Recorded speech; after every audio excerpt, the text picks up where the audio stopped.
This is the third and final meeting of the regular season between Winnipeg and Toronto. Eastern finalists last year. These two teams have taken quite different paths this season. The Argos slipping to 4-8 and Winnipeg in contention for first at 7-5. Jomic's kickoff to Ken Winey. He moves to his left to the 25. Will try to get outside at the Winnipeg 30 and across the 35 to the 37-yard line on a cold and windy night at Winnipeg Stadium. A 27-yard return by Winey, a 65-yard kickoff by Lance Jomic.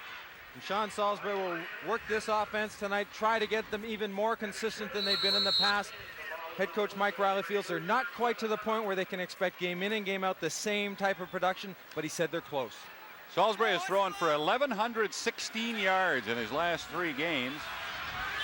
Bombers' last 2 outings, both in overtime. They won one in BC and lost to Hamilton here last week. Salisbury on first down for Jesse, and it goes through his hands and was nearly picked off. Don Moen and Holmes, a couple of Toronto linebackers, both in the area. Well, they're bundled up at Winnipeg Stadium.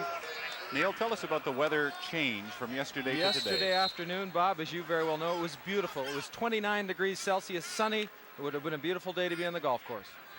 It would have, yeah. Today would be a beautiful day to be in the house by anywhere the but on the golf course. It has taken a dramatic change. The weather very windy, as you saw, and it's into the Bombers' face in this first quarter. Salisbury again for Jesse over the middle, same play as the first time. And again, Salisbury, whose passing accuracy last week against Hamilton wasn't what it had been in the previous 4 games. A little bit off on both those throws. You've mentioned about the wind. It's very strong, and it's going to be gusting, which will make it even stronger. Not only is it going to be tough for Cameron and Harper to kick into it when the time comes, but it affects the ball when it's thrown. So I think going into the wind, the shorter passes will be more successful. Leading punter in the CFL, Bob Cameron, kicked very well into a wind against Hamilton last week. Not so well with it. 3rd down and 10, Bombers at their 37. Good snap to Cameron. And he hits his usual good wind kick. Fumbled by Clemens. Does he get it back at the 50 of Toronto? Yes, he did. Mike Clemens running up to catch that punt. Couldn't handle it, but the Argonauts got it back. John Kangemi coming back from a separated or dislocated shoulder. It was his left one. It was still bothering him about 2 weeks ago. I think it's still a little bit sore. It has to be. That type of injury takes a while to heal completely. Rob Prodanovic down.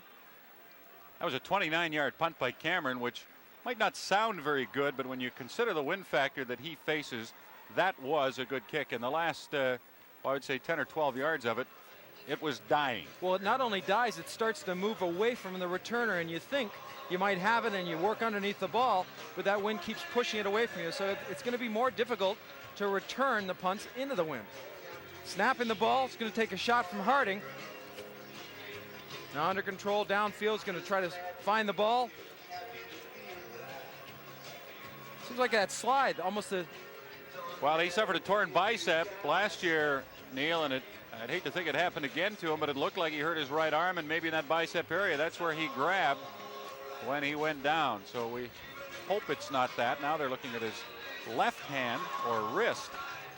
Rob Prodanovic from the University of Calgary. You know, you talked about Kangemi not being completely healthy last week. I think the Argonauts, too, were a little bit shaken up as a team over the Gilbert Renfro situation. Kangemi had some things to say about it. He wasn't sure it was the wisest move that the Argonauts could make to give away one of their top quarterbacks. It's always frustrating when a friend of yours leaves the football team. Well, we talked with Mike Riley before this game about the wind and how it changes a coach's strategy. The biggest effect, of course, is on the kicking game. There are so many things that come into play. The no yards becomes a major factor in the game all the time. It changes what you're going to do, kickoff return, what you might expect from the other team, how you're going to have to play a bounding kickoff or a bounding punt. Maybe the onside punt comes into play. A whole bunch of other things start happening now. It adds some strategy. It's not always a lot of fun to see all that kind of stuff, but it does add some things like that. Toronto Argonauts have had a miserable year on offense, but their first play of this game, a run by Terry Underwood, perhaps gives them some encouragement. A 13-yard gain down to the Bomber 47. This is Underwood again, and he's hit by Michael Gray at the 45, spins off to the 44-yard line. Underwood playing for injured Gil Fenerty. Big shoes to fill, but Bob Obilovich said he's very impressed by this young fella. 5'7", 195 pounds. He said he's more like a cannonball. Likes to hit the hole, hits hard, but has that quickness to scoot through them. Wagner College is in New York. Underwood sets all sorts of records there in his career. 2nd down and 8 from the Winnipeg 45. This is Underwood on the toss to the right side to the 40 and into the 37 of Winnipeg. He will be close to a first down. Not wasting any time seeing and reading the block, watching what happens, and then getting up the field. Watch the lead block by the fullback. Goes laterally, then straight up field. Good block by the fullback to give him that gap, and he just projects himself well ahead. Talk about Hudson. Winnipeg linebacker Tyrone Jones says, "We watch Warren Hudson because where he goes, the ball goes." Bombers have not been able to stop it thus far as the Argos are at the Winnipeg 36 with a 1st and 10. Underwood again carrying, and he's down to the 31 for 5 more yards. Bob Obilovich is aware, and most teams are, when they run the fullback situation, a big fullback like Hudson who's going to lead block for their tailback, there has to be some key breakers, and I think from the Argos we'll see those key breakers be counters. Sometimes they'll get the handoff going towards where the fullback's going, then coming back the other way, or putting Ryan Hansen in a slot back and running to him. Actually, one of the things that Toronto's offense has done reasonably well this year is run the ball. 2nd and 5 from the Winnipeg 31. Kajemi lots of time, has a man open down to the 15-yard line, and that's Willie Snead, the new wide receiver playing his first game in the CFL. Snead from the University of Florida. Kajemi is holding on to this football. You'll see when he wants to throw it is right now, but he can't. Snead isn't open, so he goes to the next level of the defense and slows down and gives Kajemi that place to throw the football. He read the defense well. For the Argonauts, a very impressive first possession. Underwood carrying right side of the 10, gets away from Weston, is down to the 6-yard line of the Blue Bombers. And that looks like it'll be another Toronto first down.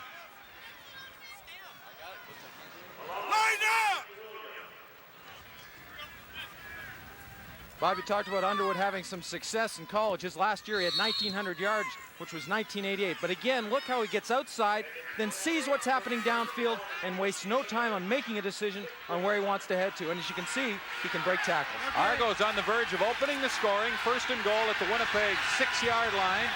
Kajemi to Underwood. Tyrone Jones catches up to Underwood from behind and brings him down at the Winnipeg 4-yard line. A gain of 2 by Underwood, who has been very busy on this first series of Toronto's. A good way to keep warm. Watch on the left side of your screen when Tyrone Jones makes the move, comes straight down the line of scrimmage. Underwood hesitates just for that second to read it, but Tyrone Jones and his quickness and his nose for the football takes him to where it's going. Those are the kinds of plays Jones made routinely when he was here before. The Toronto Argonauts have put some extra blockers in. 2nd and goal from the Winnipeg 4-yard line. I guess I should say they put some bigger blockers in, not extra ones. Kajemi fakes, looks in the end zone, lots of time, throws, and it's no good. The ball was dropped by Tony Visco, but there is a penalty flag. Tony Visco, the intended receiver, as the Argos come up with a play that Winnipeg likely has not seen, and Toronto is perhaps not used. Forward pass interference. Winnipeg number 30. First down. Daryl Sampson, did he tackle Visco before the ball got there? Well, I think you're going to see a change of direction by Visco. He's going to go down. The pattern where it is not open right now. Visco tries to come around and change direction and gets tangled up with Sampson. Sampson gets in his way when he wants to, when he tries to make that move, and he's called for it. 1st and goal from the 1 with the penalty. Underwood carries over the top. He's in the end zone for a touchdown, but there's a penalty flag. Offside. Winnipeg. Decline. So the touchdown will stand, and what a great start for the Argos. They've used up, Neil, 5 minutes plus on this drive. They've taken it in for a touchdown, built some confidence along the way. They couldn't have asked for a better beginning. No, the confidence builder. The touchdown's coming right here, and you can see the hands. The placement of the hands are offside within that 1 yard, and the plane is broken just by Underwood. He gets airborne. A 9-play, 59-yard drive. Underwood has his first CFL touchdown, and the convert by Chomik, and the Argos have a 7-0 lead with 9:14 left in the opening quarter at Winnipeg Stadium. CFL football on ESPN Classic is brought to you by Snickers. Packed with peanuts. Snickers. Satisfied. Hi, it's Fitz with Slap Chop. You're going to be in a great mood all day because you're going to be slapping your troubles away with the Slap Chop. Now look, here's a potato. 1 slap, you got big chunks for stews. 2 slaps, home fries in a second. You add a mushroom, the more you do it, the finer it gets. You don't have to switch any blades. You love salad, you hate making it. Take the stringy celery, take the carrots, salad. I love pizza too, but once in a while, get the veggies in. At least throw it on top of the pizza. This tuna looks boring. Stop having a boring tuna. Stop having a boring life. Here's a hard-boiled egg. 1 chop, you add the pickle, you add the green onion. And then what you can do, you can mix things together. You add the ham. You don't have time to make breakfast. You're gonna have an exciting life now. Breakfast to go. You're gonna love my nuts. Watch this. You can do everything in the cover. It's so easy, 1 finger. Kids can do it. They're gonna charge you $1 for toppings at the ice cream stores. What about fruit? Look at that. Isn't that beautiful on your ice cream? It's so easy to clean. 1, 2. And pops open like that, like a butterfly to clean. Now, these other ones that you've seen in the store, you can't clean it. It doesn't open up. Bacteria gets in the food. You don't want bacteria in your food, right, guys? Forget about that. Take this Slap Chop onion with the skin. All right, this is making you cry, making me cry. Life's hard enough as it is. You don't want to cry anymore. The skin's at the bottom. Hey, look, so you want a little bit of onions. You don't want to drag out the food processor. The skin comes right off. We're going to make America skinny again. 1 slap at a time. When you buy the Slap Chop, we're going to give you the grady for cheese. White cheese, yellow cheese in the container. Comes with a twister. And watch this, tacos, fettuccine, linguine, martini, bikini. Comes with 2 blades, just bang it. Fine and coarse, Parmesan. Comes with a cover, stay sealed. Put it in the fridge, take it out when you need it. The Slap Chop sells for $19.95, and we're gonna give you the grady absolutely free. But if you call now, within the next 20 minutes, because you know we can't do this all day, we'll double the offer. Just pay separate shipping and handling. So that's 2 sets for $19.95. here's how to order. Call the number on your screen to take advantage of this amazing buy one, get one free Slap Chop offer. And when you do, ask about our folding cutting board. This is an amazing buy one, get one free deal. Don't miss out. Call the number on your screen. Call now. 6 minutes left in the first quarter at Winnipeg Stadium. Toronto 7, the Blue Bombers nothing. Winnipeg first and 10 at its 14-yard line after a Toronto punt. Handoff goes to Tim Jesse, and he's across the 15, maybe to the 16-yard line for a couple. On that punt, Harper was very, very lucky to get the ball away very low. He makes the adjustment. First quick step, and Ali just reaches out. He's going to the point where he thinks the ball is going to come off Harper's foot. Just a little bit of a misjudgment. Usually you see Rod Hill get close to the opposition punts for the Blue Bombers, but Mustafa Ali coming oh so close to giving Winnipeg something to get excited about. 2nd and 8, the Blue Bombers at their 16-yard line. Salisbury, pressure, looking for a screen, and it's intercepted by a diving Bruce Holmes. He's at the 20 of the Bombers and into the 19-yard line. Well, Bruce Holmes is in danger of losing his spot on the team when Willie Pless returns. Now they're having a discussion over whether or not it was intercepted, but that's what has been ruled, and Holmes comes up with a great effort on defense. Holmes leads this Argonaut team with 62 tackles. It looks like Salisbury setting up a screen. So he allows the rush to come in, then wants to get someone coming over the middle. Holmes makes that diving play, just playing back a little bit and watching the football. Straight back, now back a little bit more like you're in trouble. Argo ball. At the 19 of Winnipeg, Underwood carries, bounces off a tackler inside the 15 to the 13 of the Blue Bombers. Tyrone Jones made the stop. Underwood continues to run effectively. And if they can continue this scheme in the first quarter, it'll help them a lot going into the wind in the second quarter, when it really will be important. Rick Johnson at the Toronto bench, wondering if he'll get to play tonight. Not if John Conjemi keeps playing the way he's played. 2nd and 5. Argos at the Bomber 13. Conjemi into the end zone, but he overthrows the intended receiver, Willie Snead, who was well covered by Les Brown. Good job by that offensive line picking up the stunts and those 3 linebackers we talked about in the opening. West, Jones, and Battle, they'll try to create a lot of problems with the offensive line, switching off the blocks, who's got who, and then getting the jump on them. That time, excellent job. Lance Chomick got off to just a terrible start to the season, kicking field goals. He's been better since the first few games, but overall, not the percentage that he's grown accustomed to. He'll try a 20-yarder. Conjemi holding, the wind at his back, and he's got it through there. 4:01 left in the opening quarter. It's now Toronto 10, Winnipeg nothing. Pearl always said the scent of Gain detergent made her weak in the knees.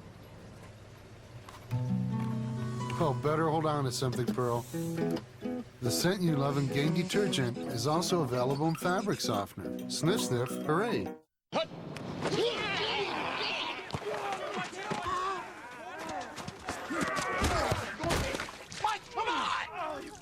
Mike, what is your deal, man? Come on, man. You've been riding me all day. Mike, you're playing like Betty White out there. That's not what your girlfriend said. Baby. Whoa. Eat a Snickers. Better? Better. Hey! I'm all bet! That hurt. You're not you when you're hungry. Snickers satisfies. Not all hockey heroes play hockey, so here's to hockey parents everywhere, from Source for Sports and the people who make CCM hockey equipment. Source for Sports. We know our stuff. From decorating to renovating. We're Canada's largest lumber and building materials dealer. 100% Canadian owned. We have plans for all kinds of projects, big or small. During the home renovation sale. Right now, when you buy $150 worth of Owens Corning pink fiberglass insulation, you get a $25 home gift card to help with any home improvement project. We can help you with renovations, with decorating, with building your dreams. We have all the building materials you need during the home renovation sale. Only at Home Hardware Building Center. Homeowners helping homeowners. There are better ways to refresh your skin after shaving. Keep your sensitive skin feeling cool with Nivea for Men Aftershave Balm. What men want.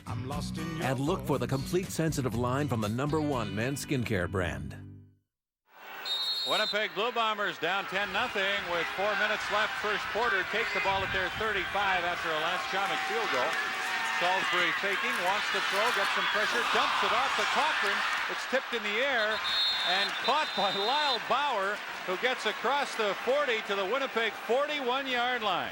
The play started with Lyle Bauer with his hands on the football, snapping it, and it ends up turning into a bit of a receiver. Play action, pulls out, zips the ball in here after he gets away from, hits him right in the chest. Cochran caught him off guard, and Bauer just pulls it down and becomes an offensive player. Usually when an offensive lineman catches a football, it's illegal, but not that time. It bounced off Cochran. The Bombers get 6 yards out of it, and that's their second best offensive play of the night. And they're 2nd and 4 at their 41-yard line. Salisbury, long count, hands off to Jesse, right side, across the 45 to the 46 for a Winnipeg first down. The ball came loose. Ed Berry grabbed it, but the play had stopped. Good hits on the Argonaut defense. A little bit of a Statue of Liberty action. Jesse's going to cut straight upfield, and bingo, right here. He is straightened up by Floyd Salazar, making his first start at that safety spot. If he keeps knocking people down like that, I think he might find himself a job. Salazar, a rookie from McGill. Young man, the Argos think very highly of. 1st and 10, Blue Bombers at their 47. Salisbury again to pass. Gets away from the heat and gets it off complete to Rick House at the 50. And he is hit hard by Doran Major at the 50-yard line. And Sean Salisbury has been the Blue Bombers quarterback uncontested all year long. Jesse back after missing 2 games along with Cochran in the backfield. Perry Tuttle is out tonight. Ken Winey starts for him at wide receiver. Fabian Rhymes inside, and James Murphy, the main man of that receiving core. In the offensive line, the guards are Molly and Black, and they'll share some playing time with Nick Benjamin tonight. 2nd down for the Blue Bombers from their 50-yard line. They have 6 yards to go. Closer to 7. Salisbury drops back, looks to the sideline, throws no good. Rick House not able to catch the ball. It appeared to be catchable, but the Winnipeg offense is stalled again. We thought Toronto might do what Hamilton did a couple of weeks ago, was putting an awful lot of pressure on Salisbury quickly, being the blitz and keeping the defensive line up in their lanes. So far, they've relied basically on that front four, and a darn good one, and then dropping back and taking the coverage away. Little question, this is a fired-up Toronto team, not the same one that came in here in August and got beaten 34-6. 3rd down and almost 7 for the Bombers. They have 2 men onside behind punter Bob Cameron. Mike Riley told us to look for this tonight, kicking into the wind, and Cameron hits a great punt into the wind. Michael Clemens fumbles it, and it's picked up back at the 20-yard line by Sneed, who will try to go wide right and won't get there. He's down at the 23.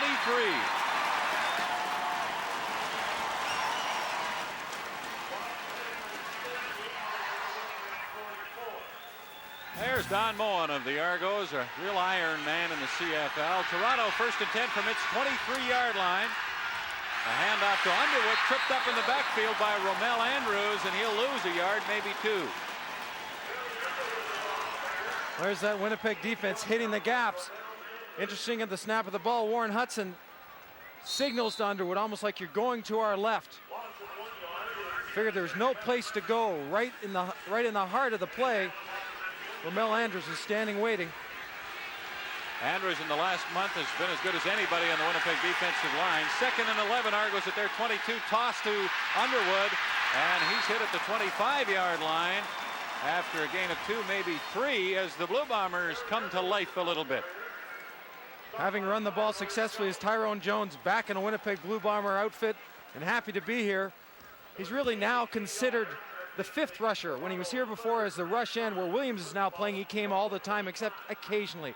Now he is a legitimate linebacker and becomes the 5th blitzing man. You'll see him drop off into the flat, and actually last week picked one off for a touchdown. 3rd down and about 9 yards to go for the Argos, and this punt nearly blocked again. It goes off the side of Harper's foot. He gets a good bounce though, as William McCall doesn't read it very well, and he's back at his 28-yard line and then down at his 22 as a penalty flag comes down. Time is out in the first quarter. We'll have to see what happens with the penalty though. 58-yard punt by Harper with the bounce and the misplay by the Bomber return man. No yards. Toronto number 68. First down. So it's first down for the Winnipeg Blue Bombers. The teams are changing hands for the second quarter, but a quarter can't end on a penalty, so there'll be one more play. You never know who's going to come. You can't put your hands in your pockets or that muff and try to keep warm after you've punted the football. You have to assume someone's going to try to knock you down. And Rod Hill just did that to Harper. I'm sure Harper, when he goes down, will have that head on a swivel from now on. Well, I tell you, last week against Hamilton, Osbaldiston gave Rod Hill a shot from behind, which Osbaldiston got a penalty for, and I wonder if Hill was maybe thinking about that when he gave it to Harper. Bombers from their 44. Salisbury's pass is dropped by Terry Cochran. And that play will end the first quarter. It's been all Toronto. They lead the Blue Bombers 10-0.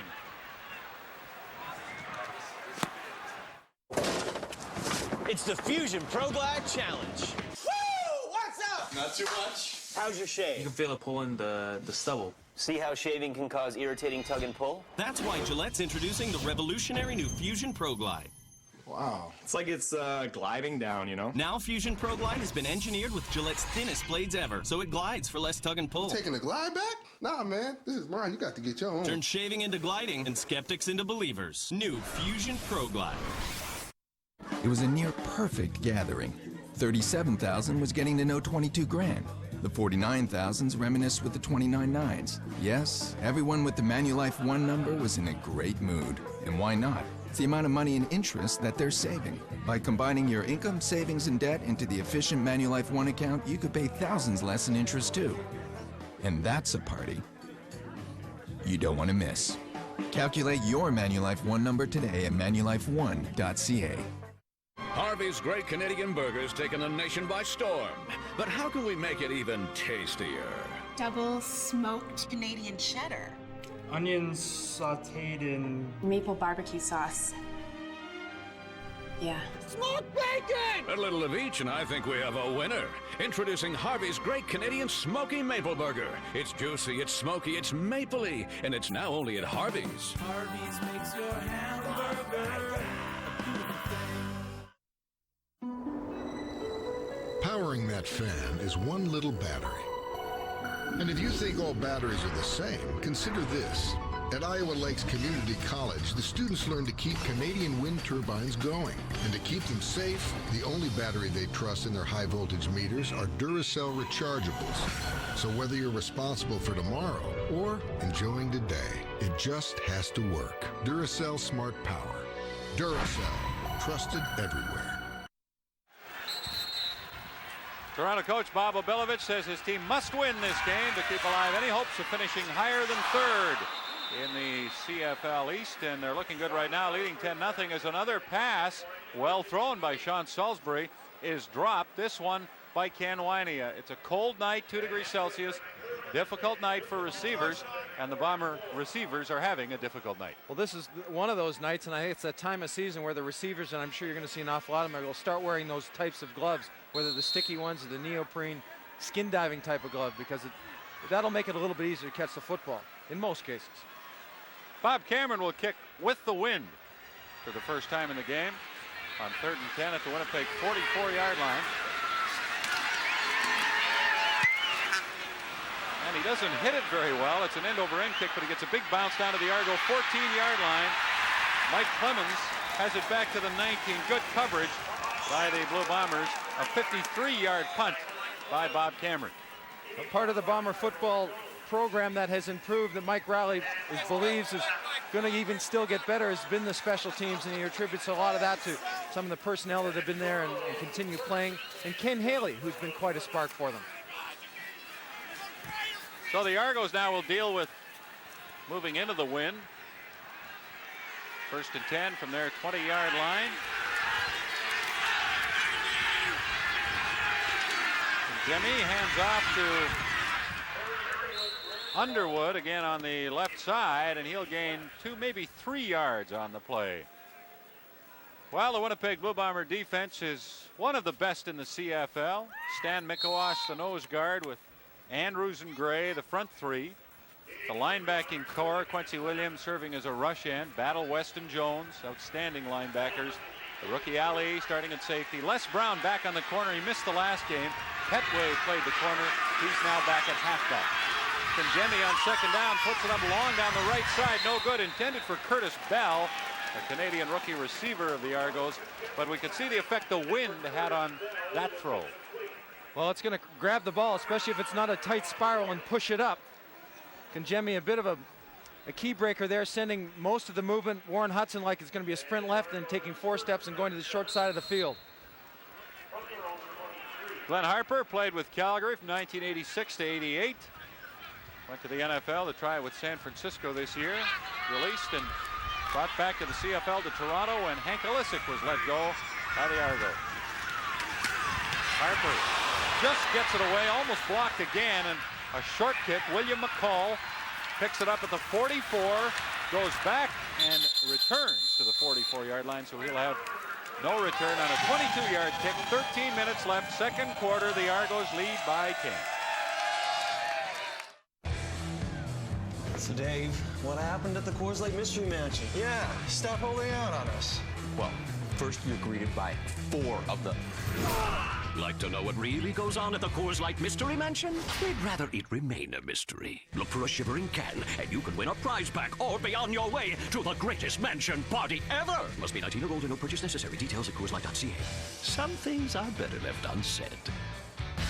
Coors Light, who wants a gold one?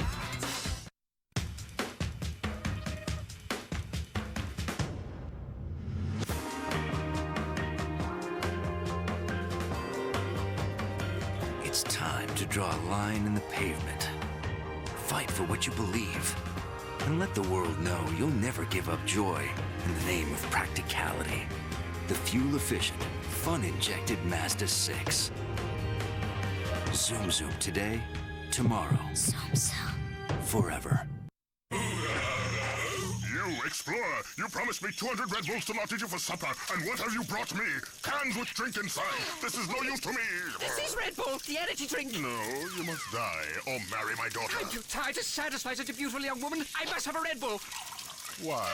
To get out of here, because Red Bull gives you wings. Hey, come back here right now. I'm tired of this, and I'm out of here too. Actually, Red Bull helps to temporarily restore mental alertness or wakefulness when experiencing fatigue or drowsiness. Winnipeg Blue Bombers 1st and 10 at the Toronto 43-yard line. John Salisbury puts it up long for Buster Rhymes. He collides with Braisley down near the goal line. The fans here at Winnipeg Stadium would like to see a penalty call, but none occurs. Good position on Buster Rhymes, working inside out. Carl Braisley takes and turns and run. You'll see his head turn around right about now, because I think his defensive players are yelling, ball, ball, ball, making him understand and aware when the ball's in the air so he can make that adjustment. Again, the ball carried and floated a bit because of that breeze. or wind, not a breeze. And that's just the kind of incidental contact you'll see between a defensive back and receiver. They would like to get Buster Rhymes the football. Tremendous athlete, but he has not produced the kind of big plays the Bombers have looked for. He's been hurt a lot. Salisbury again looking for Rhymes. Rhymes, though, can't get turned around, and Salisbury was really hit as he delivered the ball, and I don't think got as much on it as he wanted. I think it was Chris Gaines from the middle linebacker. He's moves away from that middle linebacking spot on occasion and then picks a gap if he's freed up. In other words, no responsibility. And you're right. He drilled Salisbury. Gaines, another newcomer. He's playing his second game. Big linebacker, 6 feet, 235. He's from Vanderbilt. And they liked him as soon as they saw him. He had a day and a half practice last week before his first game. And that's tough to jump into a football game when you really don't know the people, but adjusted well, and they like him. A reckless, hard hitter. Just the kind of player you want at linebacker. Well, Don Moen, I was going to say he doesn't get hurt very much. He does get hurt, but he never misses any games. He's played hurt for about the last month and a half. This is his 131st consecutive game tonight. Some players can play with pain and keep playing better than others, and Moen is certainly one of them. Talked a little bit about the Chris Gaines earlier. Football seems to be in his family. His brother Greg is a linebacker for the Kansas City Chiefs in the NFL. He has a younger brother Brad who now is playing at Vanderbilt. So I guess that family, mom and dad, have gone to see an awful lot of football games in the last few years. Huh? Gaines, a 5th-round pick of Phoenix, spent some time there with Tyrone Jones a couple of years ago. 3rd and 10 Bombers at the Argo 44-yard line. Bob Cameron to punt with the wind. Doesn't get a very good snap and has to hurry the kick, trying to angle it out of bounds, but it goes into the Toronto end zone and through. And that'll be the Blue Bombers' first point of the night. 3 minutes into the second quarter, it's now Toronto 10 and Mike Riley's Winnipeg Blue Bombers with 1. But you're right, he was trying to angle that ball out of bounds so they could try to pin the Argonauts, who are against the wind, deep in their own end. Now they get a better field position, a little bit more room to move.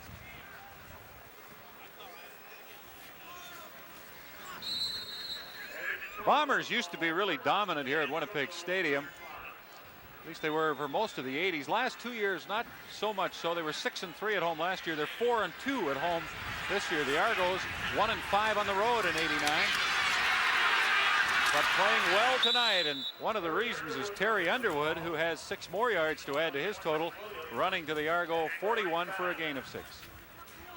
Underwood with good power. This is what impressed him with Bob Obilovich. But once again, is able to go away from a bit of a pile, and the quick feet get him around that pile and stray upfield.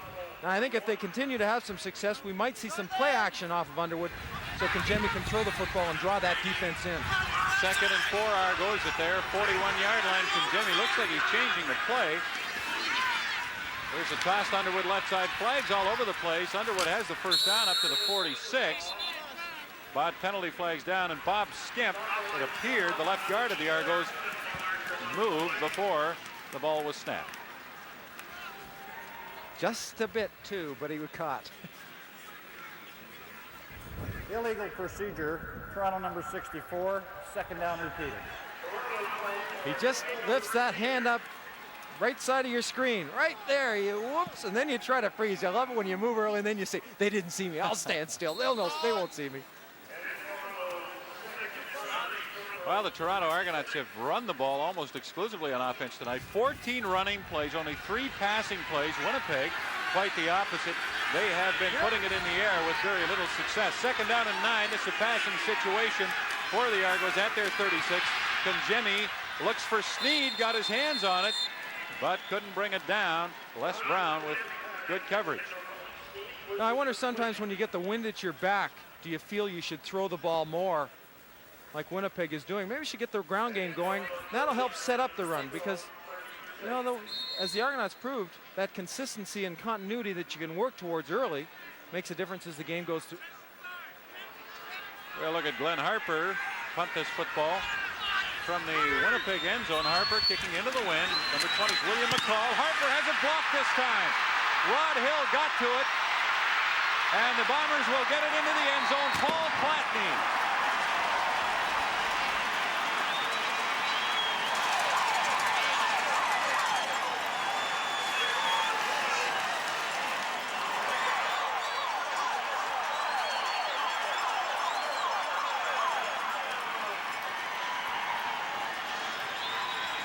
Mr. Block. The Argonauts are going to have to do a better job on the line, and Harper's going to have to quicken those steps because he's taking too long to get the ball up, and Winnipeg is taking advantage of it. As soon as they find it, they're going to score. Paul Clatney gets it into the end zone. Rod Hill gets his hand on it off of Harper's foot. And the Kennard convert, if successful, will make it a 10-8 game in the Argos' favor. Kennard makes it. We have 10 minutes, 25 seconds left in the second quarter at Winnipeg Stadium. Start your hockey season at Source for Sports. Before you hit the ice, get the right advice, proper fit, and great savings on Bauer hockey equipment. The Hockey Starts Here sale on now at Source for Sports. We know our stuff. Yo, Troy, you been using my shampoo? Because it's for guys who want thicker looking hair. I didn't use it. Didn't you? No. Didn't you? Yes. Head & Shoulders Hair Endurance. Thicker looking hair in 1 week. Satisfaction guaranteed. At Swiss Chalet, we go through many steps to ensure our ribs taste as good as our famous chicken. We marinate them for 24 hours, and we slow cook them for 3 hours. Nice. Oh, yeah. Then we brush them with our signature barbecue sauce right on the grill. Oh, smells good. In fact, we've been so busy fussing over our ribs for 20 years, I think we forgot a step. Oh, yeah? What's that? Promoting them. Love our chicken? Bit to the left, Tom. Wait till you try our ribs. Swiss Chalet, always so good for so little. The person on the back of the golf cart is Dr. Bob Jackson, orthopedic surgeon for the Argos. So we'll get the shoulder pads and sweater off Conjemi and take a very close look. Well, as they look at Daryl Sampson of the Winnipeg Blue Bombers, who has hurt his knee.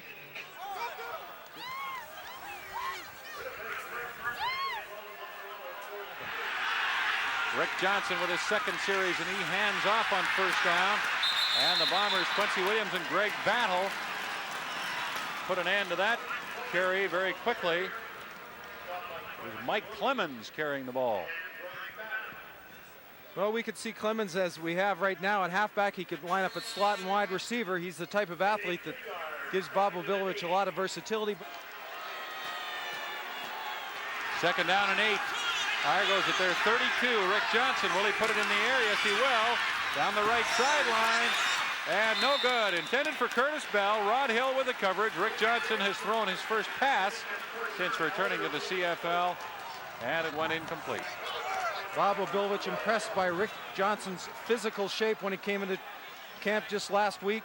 Says he's in good shape. He's about 10 pounds lighter than he was, but he's not in football shape, and there's an awful big difference. Obilovich's career record against Winnipeg, 8 wins, 10 losses. Trent Harper to punt on third down and 8.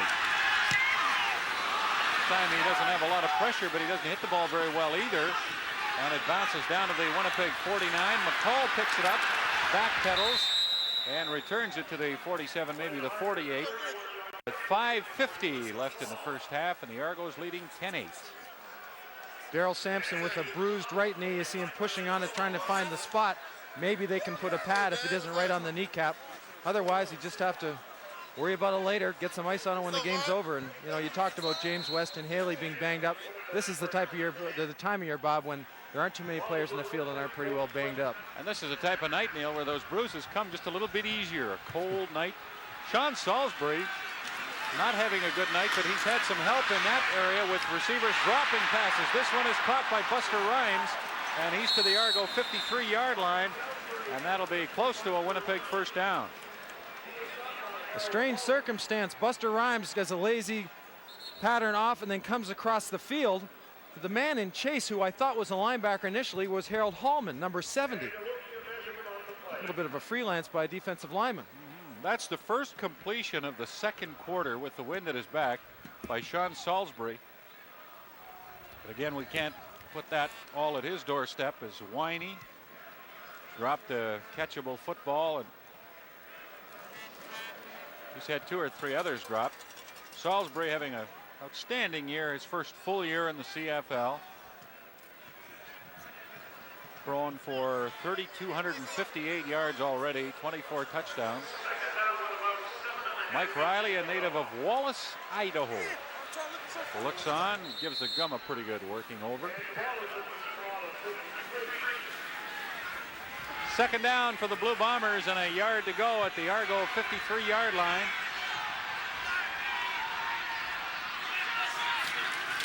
And it's a fake. Salisbury has a man wide open. Fabi at the 50 to the 45 and into the 40, maybe the 39 of Toronto.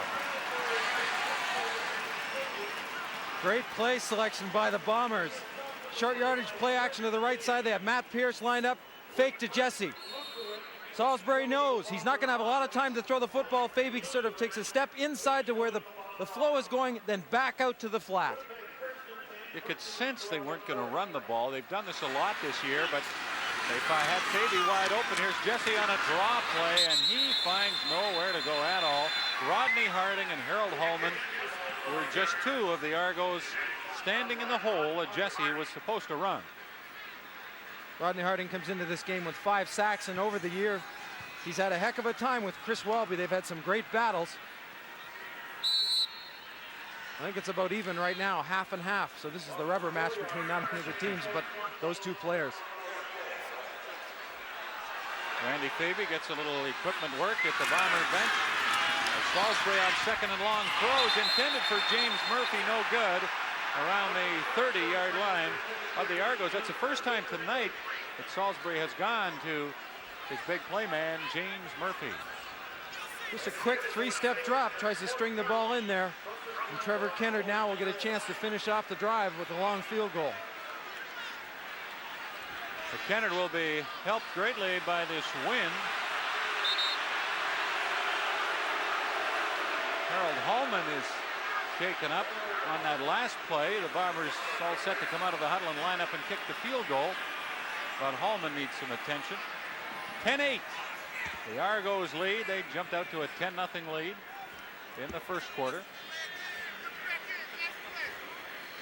Well, it's been frustrating for that Argo coaching staff this year. Talking to Dennis Myers just in the airport, and they said that, you know, the changes, you can make changes to make your football team better, but then there are changes that you shouldn't have to make, and that's from injury, and that doesn't lead to continuity. And he was saying that he had his son's birthday, turned 15 on Saturday, had the party on Friday night, lots of fun, and football gets in the way sometimes. President of the Argos, Ralph Sazio, just moved out of the picture. He's on the right of your screen, and I talked to him before the game. Neil, he said, hey, we believe we still have a good football team. We get our receivers and Gil Finnerty back healthy and get one of our quarterbacks to take charge. We think we've got a shot at it. And why not? Kennard will try from 51 yards. Cameron puts it down, and Kennard makes it.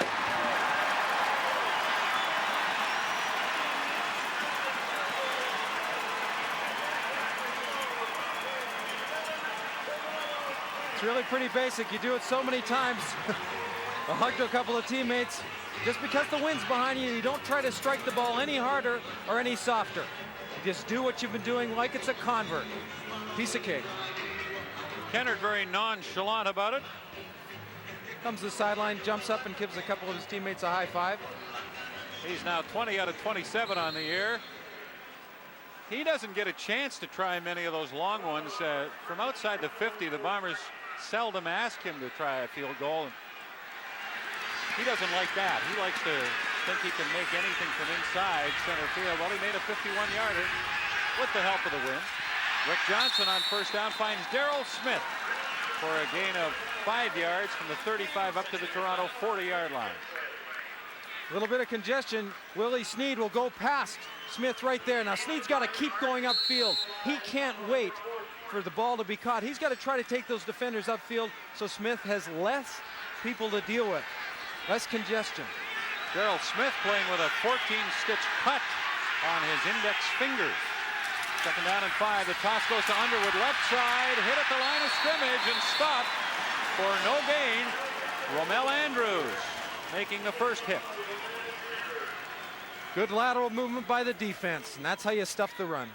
2:50 left until halftime. My customer, Mr. Jones, didn't want to drive with this chip. He was afraid his windshield would crack. He booked his appointment with us directly at speedyglass.ca. You indicate the work to be done, then choose a day, time, and location. Nothing's more convenient.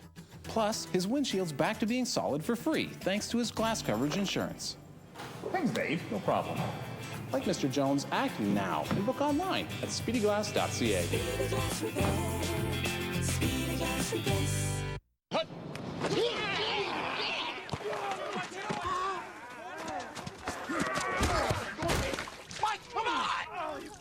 Mike, what is your deal, man? Oh, come on, man. You've been riding me all day. Mike, you're playing like Betty White out there. That's not what your girlfriend said. Baby. Eat a Snickers. Better? Better. I'm all bet! That hurt. You're not you when you're hungry. Snickers satisfies. Argos 3rd and 5 at their 40. Glenn Harper will punt. Bombers don't try to block this one. They set up a return, and Harper puts another poor punt away. The Bombers fall on it at center field and draw a no yards penalty.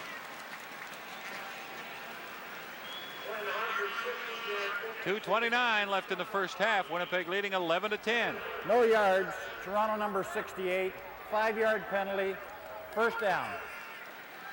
It's funny, you just never know who you're going to meet at a football game. How about a Calgary Stampeder a few? Howard Field, Dan Wicklund, Landry standing up there. Danny Barrett's just to his right, or his left, our right, with the brown jacket. Terrence Jones sitting down. You just never know who's going to drop in. It's amazing. Stampeders on their way home from Ottawa as Salisbury tries to hit Ken Winey.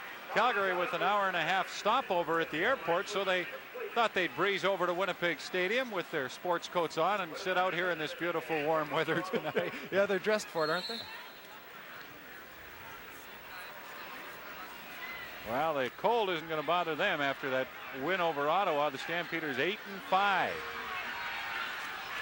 Second down and 10. Blue Bombers from the 50 of Toronto. The pass intended for Murphy, James Murphy. But Ed Berry had the best chance of catching it, as Glenn Kulka got some pressure on Salisbury. Want to get into Salisbury's face, especially in the short drops. Make him throw the ball before or after he wants to. As Bob O'Billoy said, we want to make Salisbury have a bad game. We don't want to rely on anything. Let's make him have a bad one.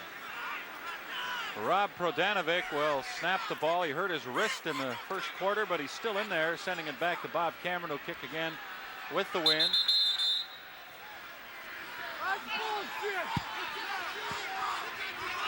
Play is held up. Well, if he has a problem with the football, he has the right to put his hand up and say there's something on it. We want a new football. And that's what he does. Tries to get comfortable, just squeeze it a couple times. He said, no, I want a new one. I don't recall when I've seen that, but Prodanovic, I don't know what he didn't like. Maybe he looked up and saw an Argo that he didn't like the look of.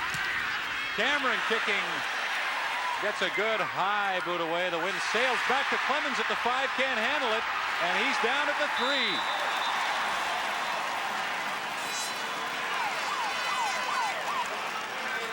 Great coverage of the special teams. Prodanovic still working. You see that wrist just hanging there. He snaps the ball, turns a little bit sideways. It looks like he's trying not to use his hands, obviously. And Gaines just pushing him away, doing a good job of keeping him away. You can see him, again, keeping that left arm tight to his side. 2:10 left in the first half. Winnipeg leading 11-10. Tough spot for Rick Johnson, and he hands off to Underwood, who carries for 4, close to 5 yards. We had learned that Underwood is now, sometime in this first half, a bruised chest, and that's bothering him a little bit labored, maybe his breathing, and of course when your chest is sore. Tell me something. We've all been there at Saturday morning and you're face to face with the list, the honey-do list, all the really tough jobs. But with CLR, it's easy to cut the list down to size. Start in the bathroom with that gunked up shower head. Give it a quick dip in some CLR and see how strong it can really run. CLR is great for the washer and dishwasher too. Just pour in a cup and run a quick cycle to keep them both running clean and trouble-free. Same thing with a coffee maker for its best tasting brew. Use CLR to clean your tools and make them shine. And CLR is safe for the environment. Outside, dingy, dirty siding and tough rust stains on concrete are no match for CLR's brute cleaning power. And nothing is faster for dissolving built-up calcium and lime deposits. If it's on your list, CLR has what you need to make fast work of any cleaning job around your house. At Canadian Tire, Home Hardware, Superstores, Loblaws, Rona, Zellers, Safeway, Shoppers, Co-op, Pro-Ace, True Value, V&S, London Drugs, Home Depot. Netflix interview, take 1. I started with a free trial membership and I was hooked. Netflix is simple because your TV shows and your movies are right there for you. Now with Netflix, you can watch instantly with leading video game systems or other devices right on your TV or on your computer. I can guarantee that once you start it, you're going to love it. Netflix. Watch as many movies and TV episodes as you want for only $8 a month. Go to netflix.ca to start your Netflix free trial today. Harper's kick is low and not far. Grabbed at the 40-yard line by McCall, who's back to the 45 and then returns to the 43. McCall's done that on just about every return tonight. He goes back about 4 yards and then gets a couple of them back again. The Bombers are very high on McCall as a kick returner, but he's not showing them much to get excited about tonight. The main thing is get the ball, hold on to it. 1:33 left in the first half. Bob Obilovich seeing his team down by a point after leading the Blue Bombers at the 43 of the Argos with a chance to move into position to get more, and actually they're in that position now. Here's a reverse. Buster Rhymes fumbles the ball, and a flag comes down on Glenn Kulka, who really laid a shoulder into Salisbury after he fell on the fumble by Buster Rhymes, and that'll be a rough play penalty. Spin, Toronto, first down. Here's the reverse. Right off the ball, Rhymes. See the handoff's a little bit low, and Rhymes caught looking downfield. Salisbury's got the ball. He's got it put away. And Kulka just tries to jar it loose. Kulka plays the plate, releases off of Black, then comes down. Kulka called for sparing, and he put his helmet in the small of Salisbury's back. The Argonauts feel Salisbury was fair game, and he certainly was, but the officials rule not for that kind of a hit. So the Bombers have it at the 37. Cochran carries and gains a yard to the 36. 1:24 left in the half. Do you think the referee still would have called if it had been anybody else other than a quarterback? Possibly not. But I think they should protect the quarterbacks to the ultimate. Come on! And that's a topic we could debate at length as well, but you're right.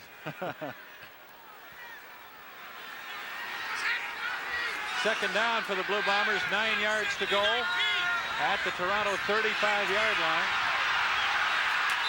Salisbury calling an audible, and it took him too long, and Winnipeg will be hit with a time count violation. Time count violation.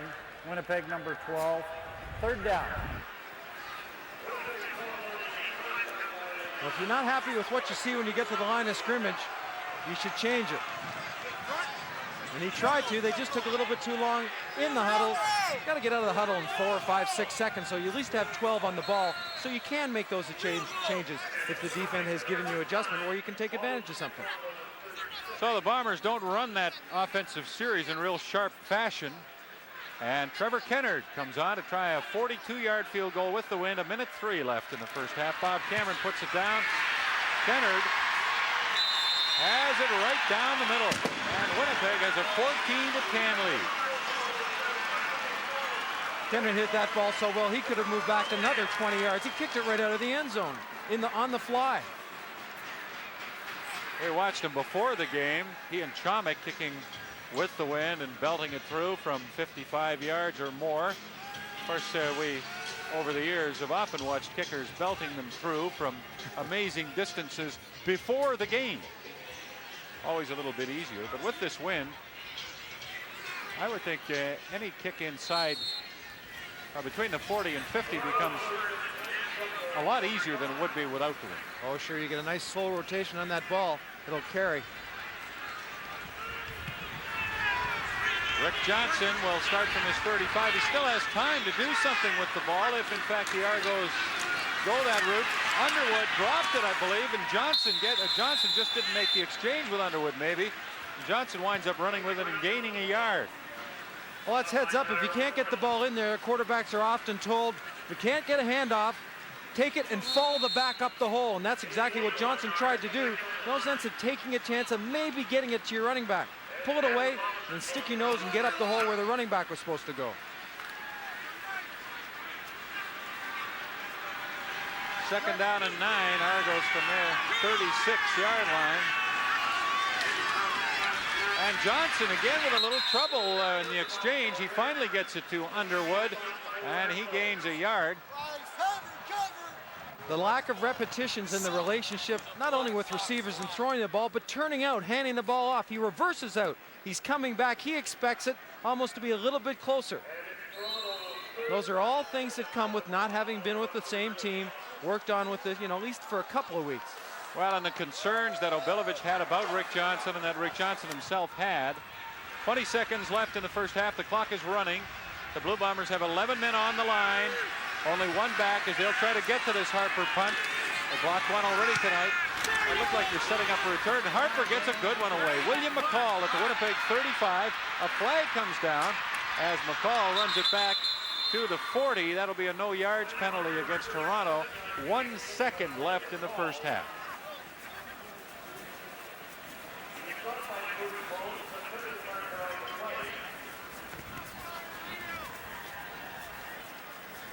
It's got to be tough covering punts in this wind. No yards. Toronto number 37. First down.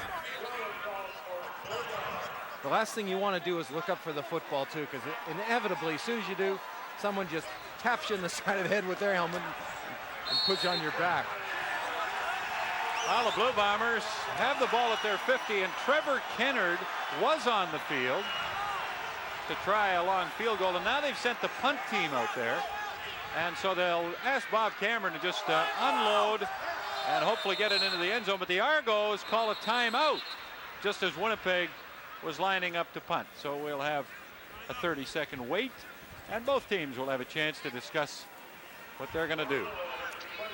After the way Kennard kicked that last field goal, I'd line him up 7 yards deep and boot it, because he's got the range with this wind. Well, and Kennard has likely helped author this by talking to Mike Riley. He sure he is always there saying, hey, Mike, I can kick it. While Trevor at 70 yards. Yeah, but I can kick it. Riley enjoying it. Bob Padilla, one of his assistant coaches, on Riley's right. Kennard will try a 67-yard field goal. Cameron puts it down, and Kennard gets it in the air, but it'll come up short. Bounces to the 5-yard line, and it's returned by the Argos out across the 25-yard line. So the first half is over. Toronto led 10-0, but the halftime score has Winnipeg in front by 4. Hey, I'm Kevin. I'm doing a semester in Germany, getting some culture. But what I'm not getting is their humor. So I had this idea. What if I could get the videos on my PC back home and play them here, in good old Deutschland? Well, suddenly with Windows 7, I can play my favorite stuff from home pretty much anywhere. That's funny. I'm a PC, and Windows 7, totally my idea. Totally. We've all been there, at least once a week, face-to-face with The List. The list you make yourself for everyday cleaning in the bathroom and kitchen. CLR Bath and Kitchen Cleaner is made for that list of chores. CLR BK will get the entire bathroom so clean, it squeaks. Say goodbye to soap scum and water spots in no time at all. It's the foaming action. It does the work, so you don't have to. In the kitchen, CLR BK wipes away serious messes fast. Heavy grime is no problem at all. You can use it on ceramic tile, porcelain, and stainless steel. It's safe for the environment, and CLR Bath and Kitchen Cleaner is gentle enough to use every day. It's the only cleaner I need in the bathroom or kitchen. If it's on your list, CLR BK will make fast work of any cleaning job in your bathroom or kitchen. At Canadian Tire, Home Hardware, Superstores, Loblaws, Zellers, Rona, Safeway, Shoppers, Co-op Stores, Pro Ace, True Value, VNS, London Drugs, Home Depot. Now it is snowing here at Winnipeg Stadium. Started just as the first half ended. And the Bombers' Rod Hill gets to the football and a kickoff by Kennard, and Winnipeg will have it at the Argo 34. What a great way for Winnipeg to start the second half. Well, you know, I think it's in design. You want to chip it up to the left side, find a hole. You've got guys on the left side sprinting down. This one's Rod Hill, and again, the presence of mind. Don't try to grab it and recover the ball. Just control it and knock it out of bounds. Great play. Well, Hill has been the star tonight with that play and the block kick earlier. Tim Jesse on a first down carry, and he gains about 3 yards off the left side.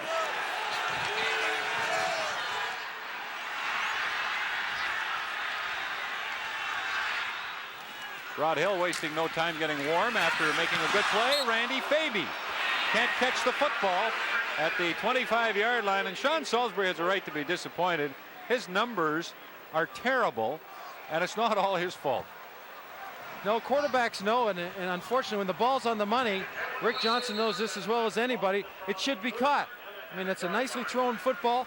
He's more frustrated that it stops the drive and they have to settle for a field goal because Salisbury wants to put it in the end zone. Field goal try from the 37 into the wind.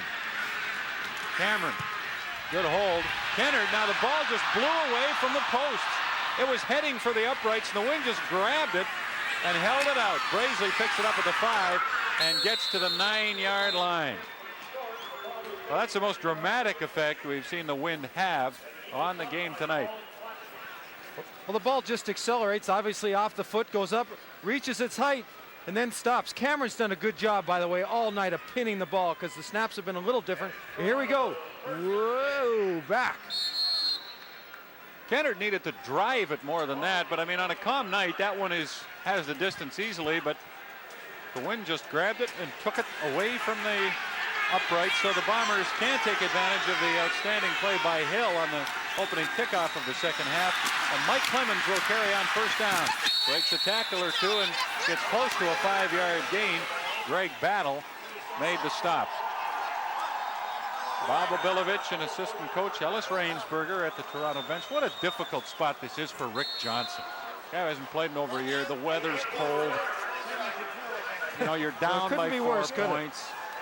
It's just really difficult. But what a difficult could turn into great if he can pull this out. Oh, it's storybook stuff. At least it has that potential. Second down and 6. Argos, Winnipeg 14. Clemens again, left side. Flags down. Looked like the Bombers were offside as Clemens runs up to about the 18 of Toronto. Clemens in at halfback now for Terry Underwood. And if Clemens can keep that hamstring intact, not pull it, he could be the difference in this second half. Offside, Winnipeg number 76.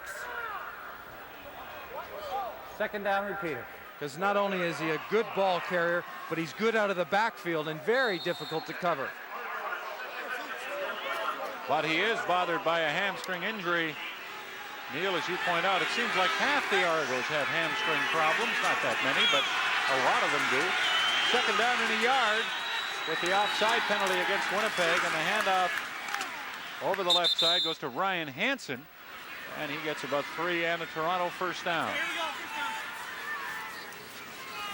Spoke earlier about if you have success with your running game, why not start some play action? Maybe now is the time. Run some play action on first down. Fake to Clemens. Start to get the ball downfield. Now, you might be wondering what happens if Rick Johnson gets hurt, and that's a scary thought for the Argos, but Paul Mazzotti, a receiver, would go in and play quarterback. And I don't think any of us want to see that, least of all Mazzotti and Bob Obilovich.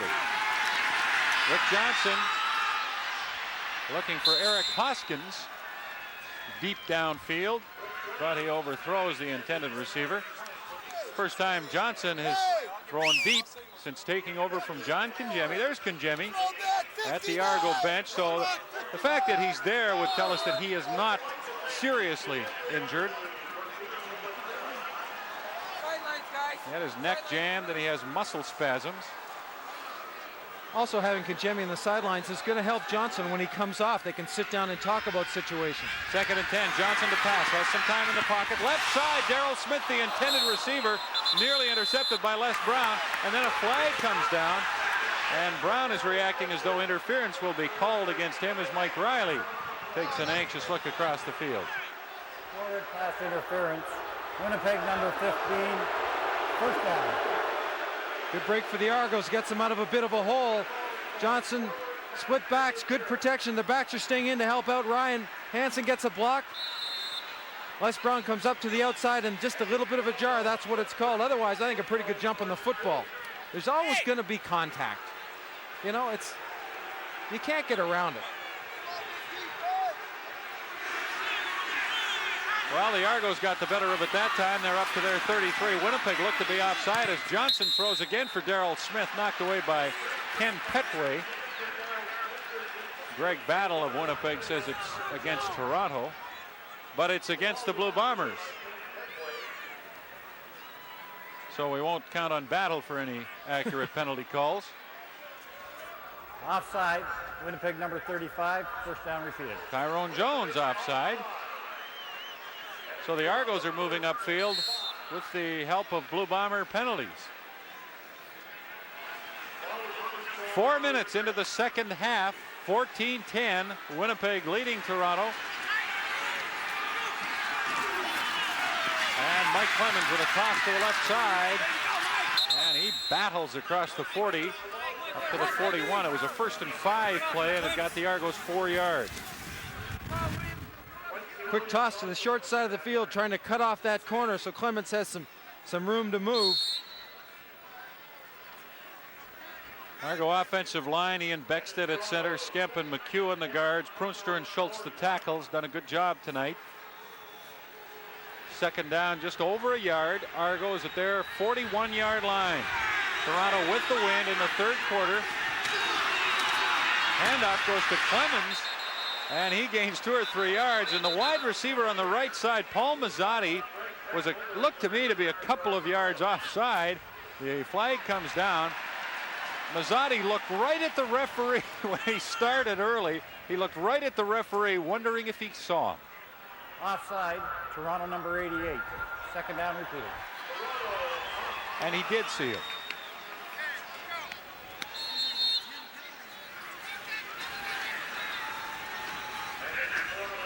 Well, they're staying warm at Winnipeg Stadium any way they can on a night that started out at 2 degrees Celsius. 1 degree Celsius now. And there is a very light snowfall here. You really can't see it. Johnson looking for Willie Sneed on 2nd down and 7. Pretty good throw by Johnson, but it was broken up by Les Brown. Well, it was a good throw any other place that might have been picked off, because Les Brown was right exactly in the spot where he had to be to get a jump on the football when it was thrown. Actually, Johnson looks like he's throwing the ball fairly well. Hasn't been able to hook up with anybody yet. He's always had good zip in the football, though. Yep. Harper kicking. Winnipeg's receivers again way back. They let it bounce. Down to the 12-yard line. Ken Winey has it there. He'll go wide left, or try to, but the Argos, Glenn Kulka, having nothing to do with that. 9.5 minutes left in the 3rd quarter. I like to play soccer, and maybe I'll get 5,000 women that like to play soccer. Fantastic, but so what? With eHarmony, everything's so to the core. I think you stand a much better chance of meeting someone you really connect with. Review your matches for free at eharmony.ca.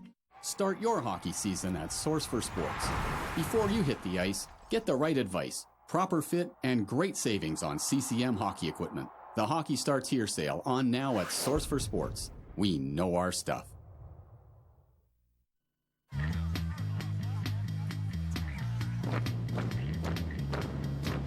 不要乱瞄，眼睛不要乱瞄。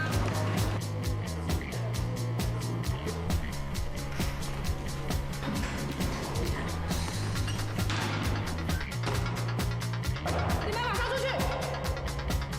这个时间你要去哪边？要去哪边？要去哪边 Alberto Extreme Style.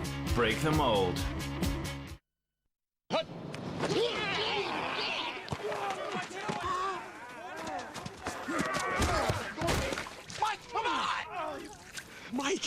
deal, man? Come on, man. You've been riding me all day. Mike, you're playing like Betty White out there. That's not what your girlfriend said. Baby. Eat Snickers. Better? Better. I'm open! That hurt.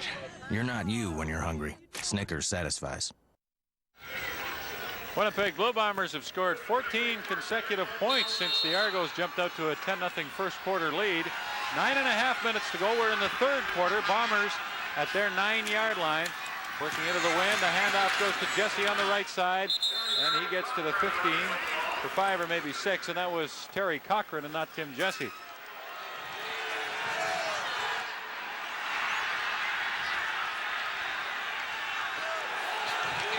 Tim Jesse, left side carry on 2nd down and 4. And he did not get the first down. He had to get almost to the 20 and is stopped at the Winnipeg 17. That's what the Argos wanted. 2 and out. Defense do their job. Try to keep the Bombers in their end. Normally Rob Pradanovic would be in snapping the ball. It'll be Greg Battle, I would think. Neil Pradanovic hurt his left wrist in the first half. And Scott Reddle is going to snap. Reddle, Battle, and Pradanovic all snap the football long. And it'll be Reddle to Bob Cameron. 2 men now will line up behind Cameron onside. One of them is William McCall. Big rush by the Argos. Cameron just got it away. And catching it on the run is Mike Clemens. He may take it in the end zone. He does. The Blue Bombers have the ball bounce back toward them, and they're all retreating to get out of the way. Clemens scoops it up and has a big alley to the end zone. Flags down all over the field. But those would be no yards against Winnipeg, I would guess. And that's exactly what it is. We've mentioned how tough it is. Into the wind. There the fellow's onside. Behind there's another one to the far left. End over end kick. The ball gets a funny bounce, and Clements almost on a full run. People trying to back away. Ken Haley sees the ball, tries to back out, and Clements just, as I said, gets it going full blast. Everyone's backing up, trying to get rid of it, away from the ball.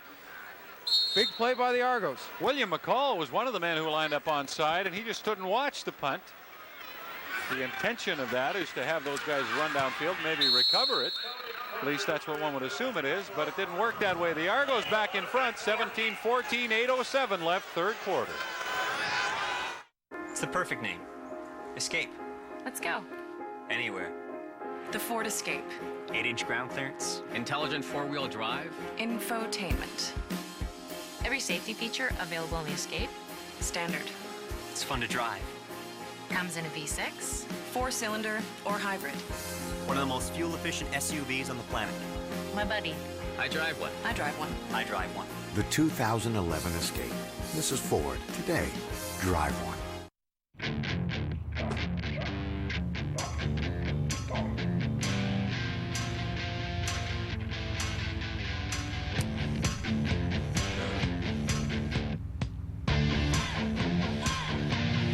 If you love your car more than anything, try new Castrol Edge. It's our best oil yet.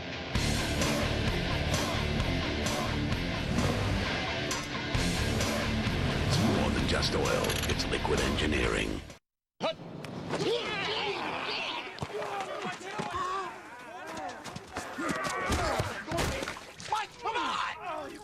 Mike, what is your deal, man? Come on, man. You've been riding me all day. Mike, you're playing like Betty White out there. That's not what your girlfriend said. Baby.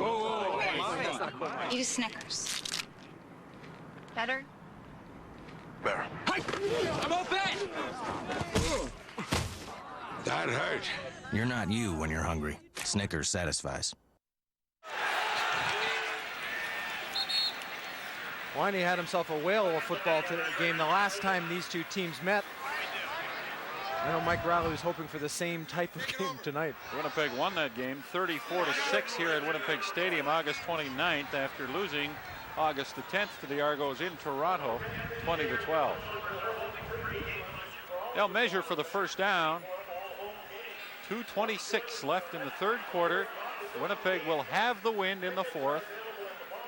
And believe me, it has not gone down at all since the game began, if looking at the flags is any indication.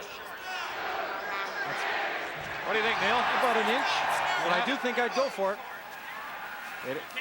Short by an inch.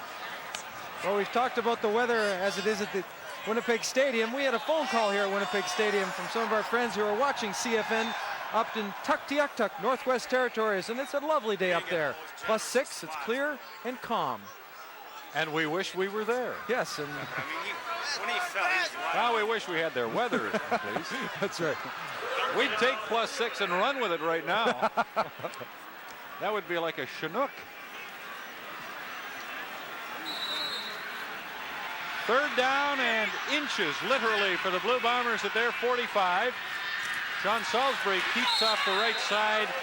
He needed only to get the football to the 45-yard line, which he did, for a first down. And the fans applaud here at Winnipeg Stadium as first downs have been rare for the Blue Bombers tonight.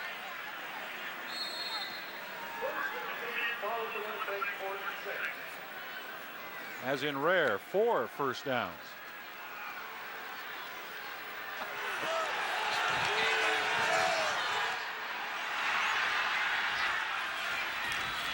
Salisbury back to throw for Randy Faby, and Faby was looking at the ball over his left shoulder, but the wind just carried it away to the point where Faby had absolutely no chance to even turn and make an effort, and Salisbury took another pretty good hit.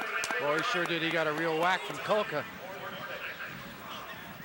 Well, the Argos have been able to run the football much more effectively than Mike Riley's Winnipeg Blue Bombers. That's been a big story as Toronto leads 20-14 with 1:25 left in the third quarter. Bob Cameron has to kick into the wind at least one more time.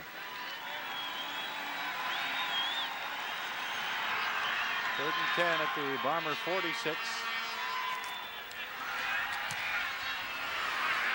Cameron's kick bounces this time to the Toronto end of the field. Clemens with it at the 34-yard line, and he's surrounded at the 38 with 1:02 remaining in the third quarter.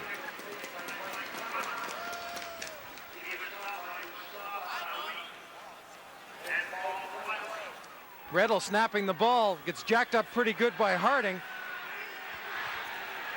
And his right hand down.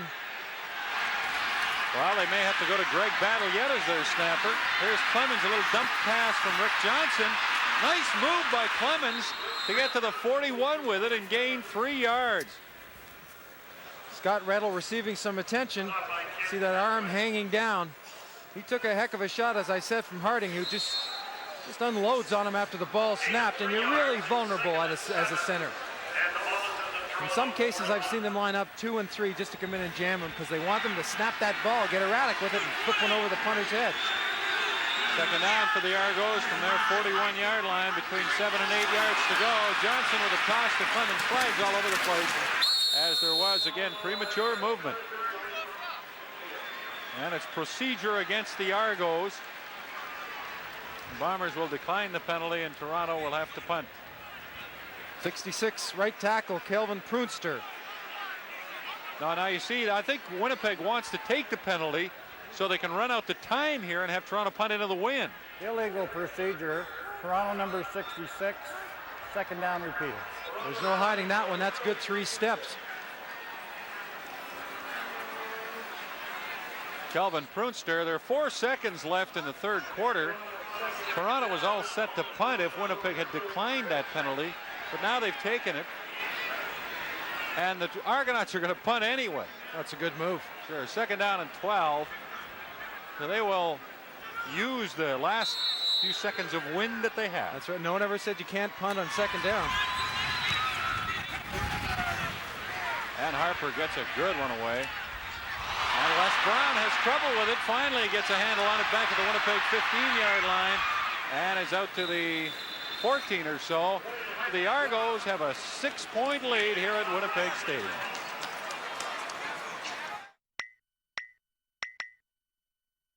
Is there something in the bedroom you need to talk about? It could be a common condition known as erectile dysfunction. About 40% of men over the age of 40 experience some form of it. Fortunately, a variety of daily and on-demand treatments are available. Talk to your doctor about which treatment is right for you. Or visit 40over40.ca to learn more. There are better ways to refresh your skin after shaving. Keep your sensitive skin feeling cool with Nivea for Men Aftershave Balm. What men want. And look for the complete sensitive line from the #1 men's skincare brand.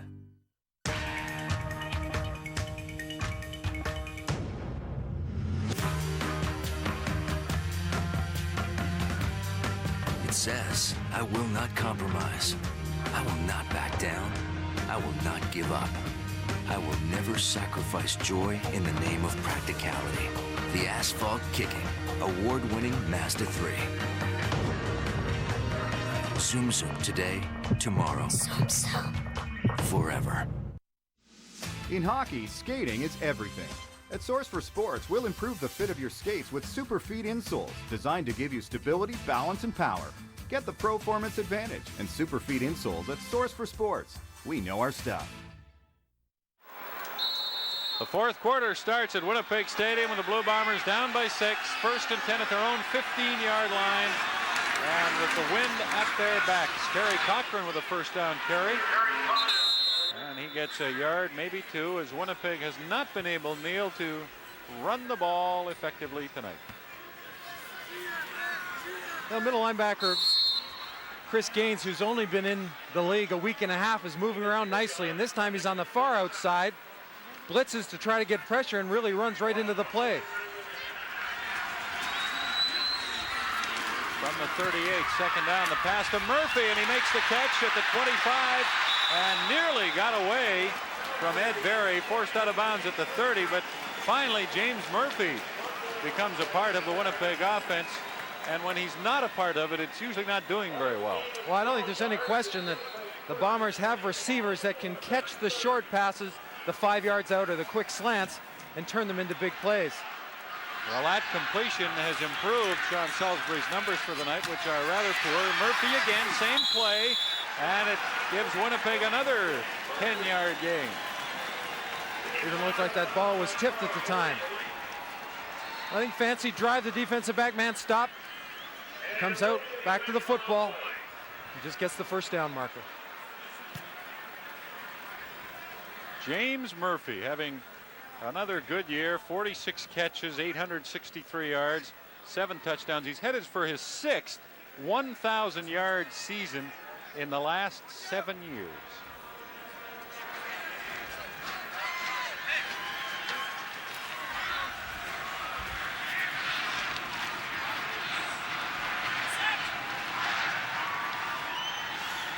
This is the final game of week 13 of the CFL season. They measure for the first down, and the Blue Bombers are just a little bit short.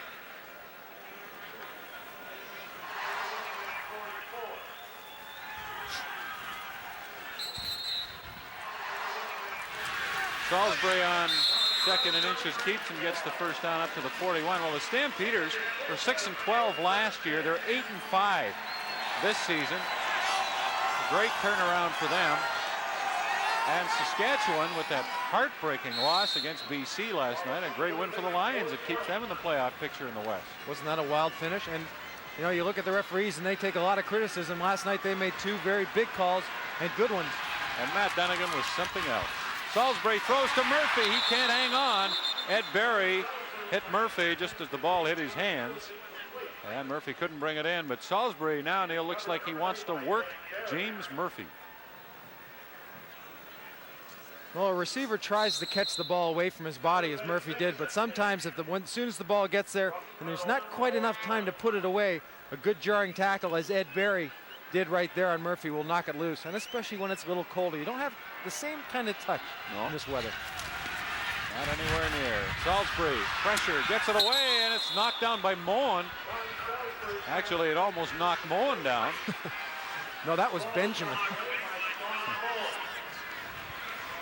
Well, trying to get a little heat on Salisbury. Gaines comes up, Moen drops off, and it paid off in that situation. You know, this Argo defense has played awfully well this year when you consider their offense hasn't done a lot as far as holding onto the football in possession. They've only given up on an average 22.3 points per game. Second only to the Edmonton Eskimos. The Eskimos have the best record in that regard, Neil. 18 a game, and Toronto right behind them. Scott Rettel will send it back to Bob Cameron on third down. Not a great snap, but Cameron moves over and catches it and then gets a good kick away. Mike Clemens returning, and he's hit at the 30-yard line and dropped. We're 2.5 minutes into the fourth quarter. Lights, camera, Netflix. So we started with a free trial and we were hooked instantly. Start your Netflix free trial today and watch instantly with leading video game systems or other devices right on your TV or on your computer. I can watch all the TV shows and movies that I want. Netflix. Watch as many movies and TV episodes as you want for only $8 a month. We love Netflix. It's fantastic. To start your Netflix free trial today, go to netflix.ca. Dad! Hey, sweetheart. Good to meet you, Tim. Likewise, sir. Beautiful new BMW. Beautiful, yes, but not new. Son, I know a new car when I see one. Yeah, but it's pre-owned. Right. And you'll get the master suite tonight, Tim. Looks like new, performs like new, and with a protection plan for up to 6 years or 160,000 kilometers, it's hard to believe it's pre-owned. And now, great value with financing rates starting at just 0.9%. So, Dave, what happened at the Coors Light Mystery Mansion? Yeah, stop holding out on us. Well, first you're greeted by 4 of them. Like to know what really goes on at the Coors Light Mystery Mansion? We'd rather it remain a mystery. Look for a shivering can, and you can win a prize pack or be on your way to the greatest mansion party ever. Must be 19 or older, no purchase necessary. Details at CoorsLight.ca. Some things are better left unsaid. Coors Light. Who wants a cold one? Straight from the bank to Winnipeg Stadium.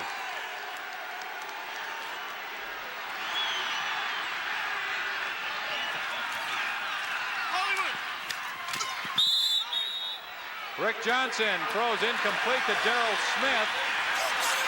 Smith thinks he had it. Well, I think he had it too. He had control of the football and he started to turn upfield, and Petway laid a shot on him. Straight up, right to the flat. Wide receiver goes down to pull the man deep. Hey, that's a catch. Yeah. Plain and simple. Had control. It came loose on his way out of bounds. It should have been a reception and a 5-yard gain for the Argos. But it'll be second down and 10 from the Toronto 31. We're 3 minutes into the fourth quarter. Argos lead by 6, but they're going into the win now. Johnson throws, no good intended for Darrell Smith.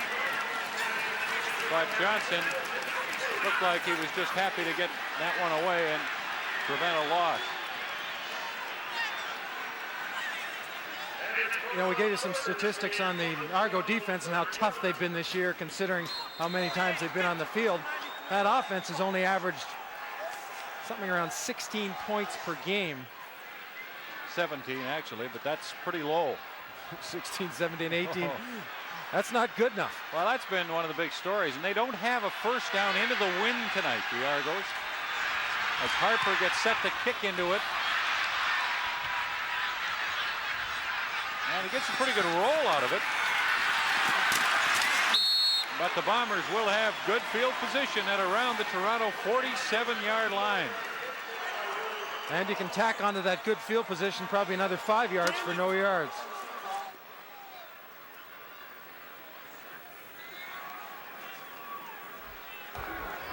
No yards, Toronto. First down. But Toronto's defense, which has been a strength for them all year, continues to play well tonight. And there's a look at the effect of the wind again. The Bombers hope that it holds up now. They wouldn't want to see it die down. The Argos would love to see that. Winnipeg with the wind with them in the fourth quarter. A no yards penalty puts the Bombers at the Argo 38-yard line. Salisbury wants to throw and does, complete to Buster Rhymes. And Rhymes can't get away at the 35-yard line. Good tackle, one-handed tackle by Gaines, and that's some doing against a big, strong man, Buster Rhymes. And it looked like he had some room on a cutback. Well, looking back in the last play before this, but that was a 15-yard penalty for no yards. I thought against the wind, they were giving 5-yard penalties. Well, that's normally what they do and what they've done tonight, but not on that play. Ken Winey makes a pretty good catch on a Salisbury throw down at the Argo 27-yard line, and that appears as though it'll be enough for a first down on an 11-yard gain.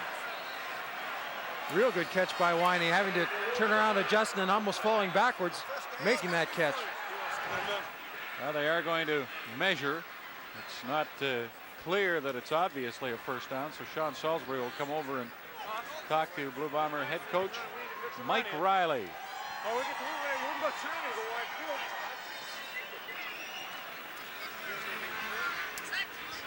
You know, the interesting thing about the Argos is Winnipeg gets a first down. Argos have played 2 of their best games this season against the Edmonton Eskimos. They beat them early and then could easily have beaten them in Edmonton a week later. So I think that it kind of tells you that they've got some talent in Toronto, if they could just get it all together. Well, I don't think there's ever been a question that they've got the tools, but trying to get them all lined up at one time and healthy. And even when they were earlier in the season, they had those receivers. Those guys were dropping the football, so it's been a combination of things. First down, Winnipeg, a run up the middle, Tim Jesse, and he gets 3, maybe 4 yards before Gaines and Holmes hit him very hard. Boy, I'll tell you, very hard doesn't quite cover it. Gaines and Holmes are in that hole, and smack. Holmes straightens him up, and Gaines finishes him off. Well, you watch Holmes play tonight, you wonder how they could ever take him out of that linebacking group on the return of Willie Pless. Salisbury back to pass. Looks in the end zone for Rhymes, and he can't get it. Made a good effort looking over one shoulder and then twisting around the other way, but not quite. 9.5 minutes left, fourth quarter. Toronto 20, Winnipeg 14. See Salisbury come off. He took another real good shot from Kulka there. He's taking a beating tonight. And he took a beating against Hamilton last Friday. Kennard will try a 31-yard field goal. Bob Cameron has it down, and Kennard has it through the uprights. And it is a 3-point football game. The Toronto Argonauts lead 20-17.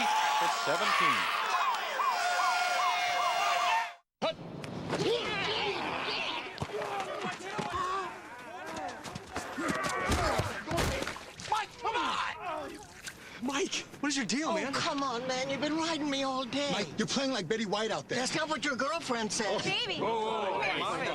Eat a Snickers. Better? Better. I'm all bet! That hurt. You're not you when you're hungry. Snickers satisfies. It was a near perfect gathering. 37,000 was getting to know 22 grand. The 49,000s reminisced with the 29 nines. Yes, everyone with the Manulife One number was in a great mood. And why not? It's the amount of money and interest that they're saving. By combining your income, savings, and debt into the efficient Manulife One account, you could pay thousands less in interest too. And that's a party you don't want to miss. Calculate your Manulife One number today at manulifeone.ca. My customer, Mr. Jones, didn't want to drive with this chip. He was afraid his windshield would crack. He booked his appointment with us directly at speedyglass.ca. You indicate the work to be done, then choose a day, time, and location. Nothing's more convenient. Plus, his windshield's back to being solid for free, thanks to his glass coverage insurance. Thanks, Dave. No problem. Like Mr. Jones, act now and book online at speedyglass.ca.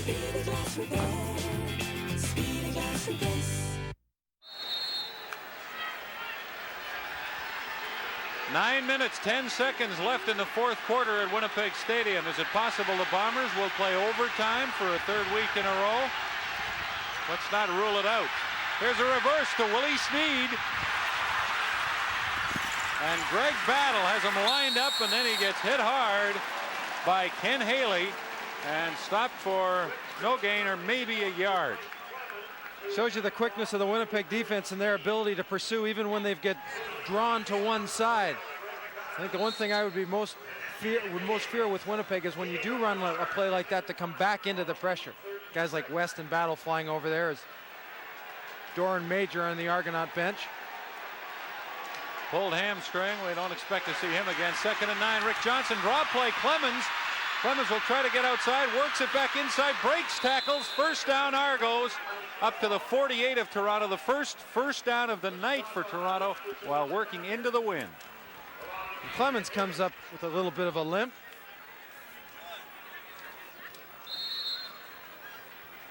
Good run to get them the first down. Well, he's a tough character.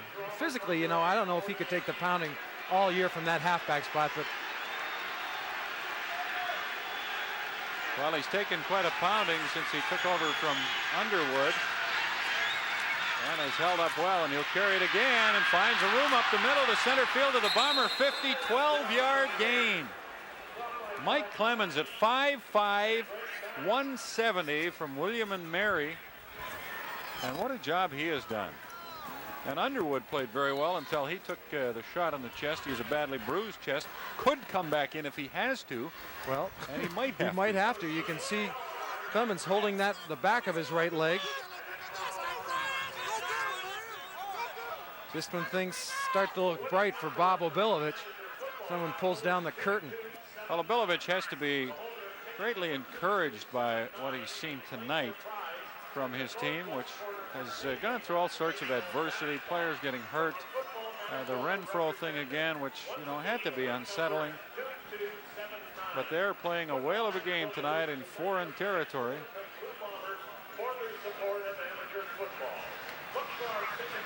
And they've surpassed their season average for rushing per game tonight without Gil Fennerty. I think that's a tribute to the offensive line.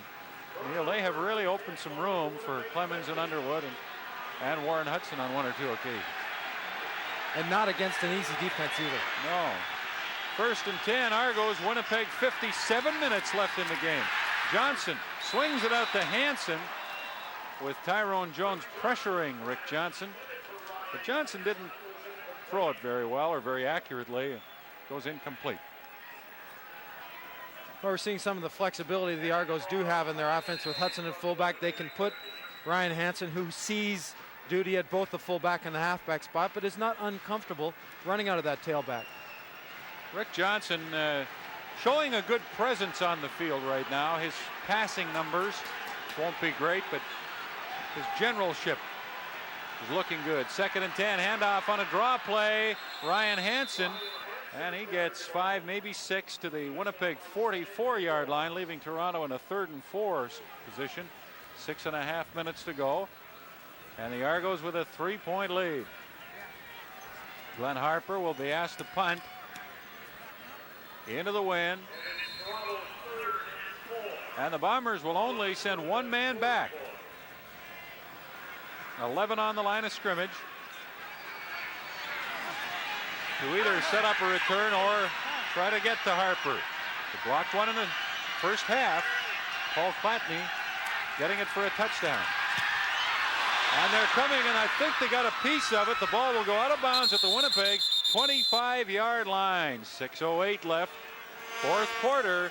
Argos leading by 3. Harvey's Great Canadian Burgers taking the nation by storm. But how can we make it even tastier?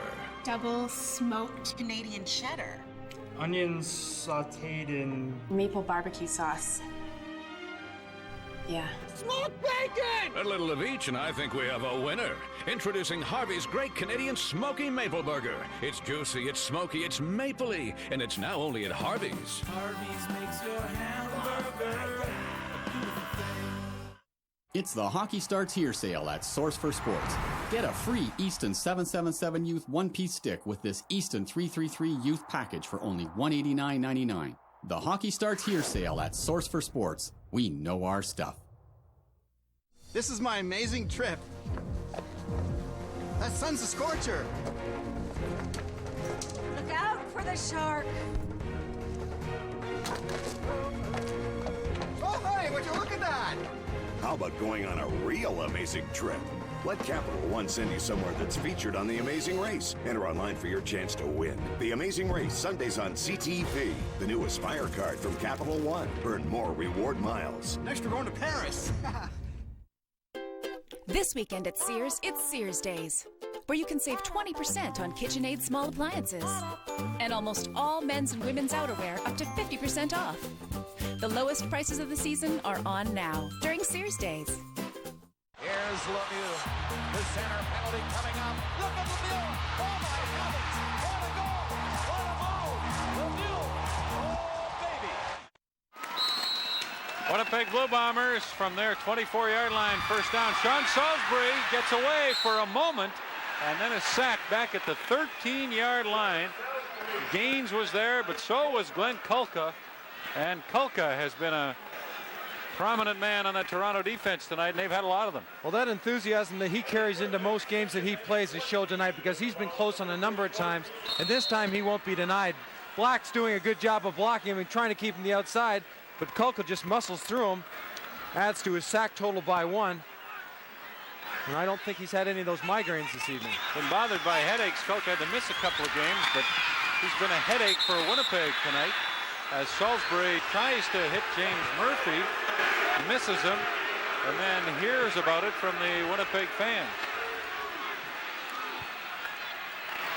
On a day like this, you expect a person not to get cramps, but Mike Clements does have cramps, and that's his only problem. I guess that's good news. It means he hasn't pulled that hamstring.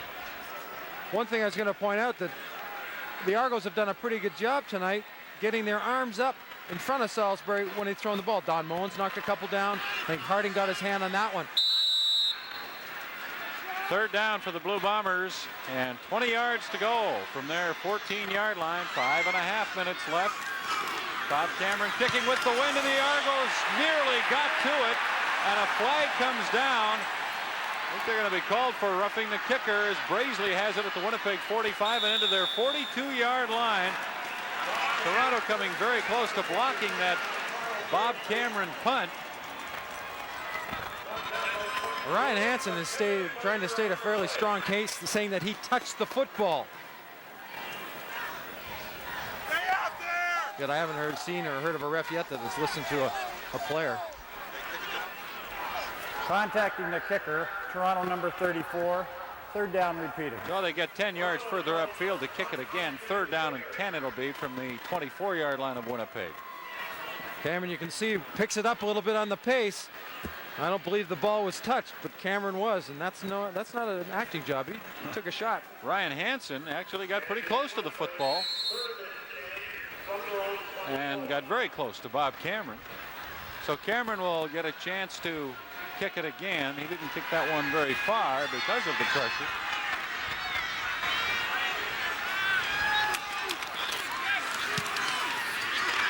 Better kick by Cameron this time. Brazeley with it again at the 44-yard line. Carl Brazeley finds good room across center field to the Bomber 51-yard line. 4 minutes, 41 seconds to go. Argos 3 points in front.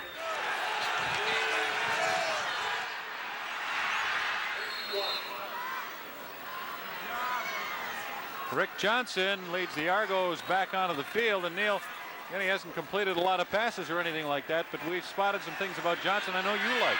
I think he's shown that he's been able to come into a situation like this, get his team through a tough time, and be cool while he's doing it. Has the understanding of what's going on, can make the reads, and not make any silly mistakes to this point. And that's important. Clemens a 5-yard carry off right tackle. Now, Johnson has never lacked for poise and confidence. And you see him in the huddle, directing traffic. I mean, he's really taken charge. And yeah, you need your quarterback to do that. If he doesn't, it affects everybody. 2nd and 5, Argos at the Bomber 46. The toss to Clemens, left side, and he is hit by Mikowas after a gain of 2. So Toronto will have to give the ball back to the Blue Bombers. You know, we can't credit one man with 100 yards rushing this evening, but we can credit the position, the tailback spot for the Argos between Clemens and Underwood. They've got themselves close to 100 yards, if not over, and that's important. Clemens taking that pitch, going the inside. The only thing he might want to change there is get the ball in the other hand, so all the pursuit and the tackles aren't tackling the football. At least he can protect it if it's in his left hand. He's run tough tonight. Underwood ran for 78 yards, Clemens for 43, a total of 121 yards rushing between them as Glenn Harper gets set to punt on third down. The ball at the Winnipeg 43-yard line. Bombers come with a rush. Harper, good kick into the wind. McCall has it bounce at the 14, hits him in the foot, and he's able to fall on it at the 13-yard line. 3 minutes, 2 seconds left. We're in the fourth quarter at Winnipeg Stadium.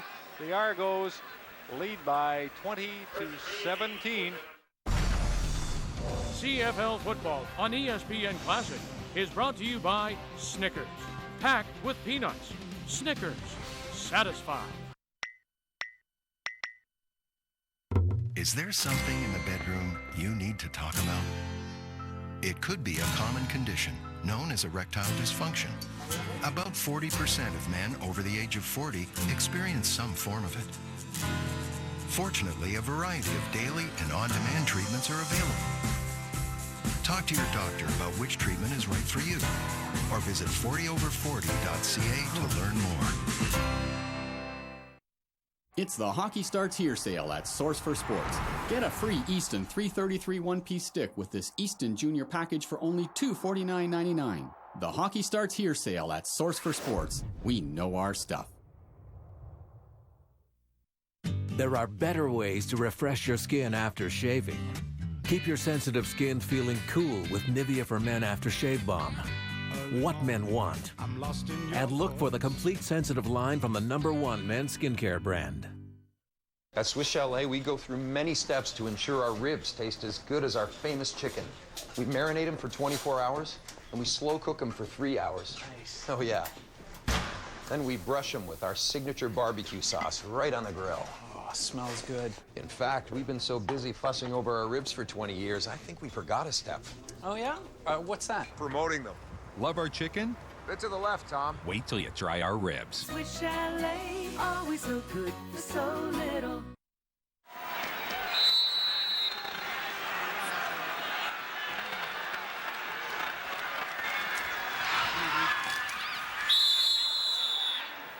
Three minutes left at Winnipeg Stadium, 2:54 to be exact, as a Sean Salisbury pass to Ken Winey is incomplete. The Bombers at their 13-yard line will now face 2nd and 10, and they're down by 3 points. The story of the game, a blocked punt for the Bombers and a touchdown by Clatney got them back into it after they fell down 10-0. But Mike Clemens with a punt return for a touchdown, restoring the Argo lead. John Kangemi injured in the second quarter at quarterback for Toronto, with Johnson coming in and doing a nice job, as Salisbury lays it out deep for Buster Rhymes, but he wasn't able to get to the football. And a rather dejected looking Sean Salisbury, Bob Molly beside him, leaving the field. 2:49 left on the clock. Still lots of time for Winnipeg to get the football back again, but their offense has really been shut down tonight.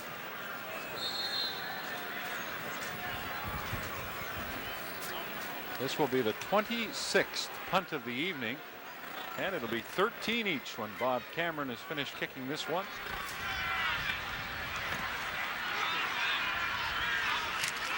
Good snap by Rettel. Cameron, end over end, but he'll get a big bounce out of it. Misplayed by Brazeley, who comes down with it. William McCall runs him down at the Toronto 53-yard line. 2:38. The time left now in the fourth quarter. Two last-minute words to Rick Johnson by Bob Obilovich before he goes in, trying to give his quarterback just a little bit of an edge, helping out. You wonder if the frustration's going to end for him this evening. Well, Bob Obilovich wondering all season long why everything has been happening so negatively to his team, but he's seen a great response from his Argos tonight in the face of much adversity and in a very difficult situation. Injury-riddled, playing at Winnipeg Stadium. They haven't won the game yet, but they're playing like winners, as Clemens sets a perfect example of that, running for close to 8 yards. into Winnipeg's end of the field to the 50, maybe the Bomber 49. Hudson, good lead block. Clemens again showing us how quickly he can get the ball upfield. Battle takes on the blocker, who moves laterally, continues to try to keep the blocker off of him so he can get a shoulder or an arm around Clemens.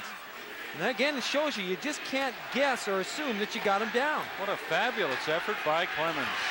Second down and a couple. Argos, Winnipeg 49. Clemens again turns it inside and gets the first down for Toronto with 2:08 left. Argos up by 3 and a big first down.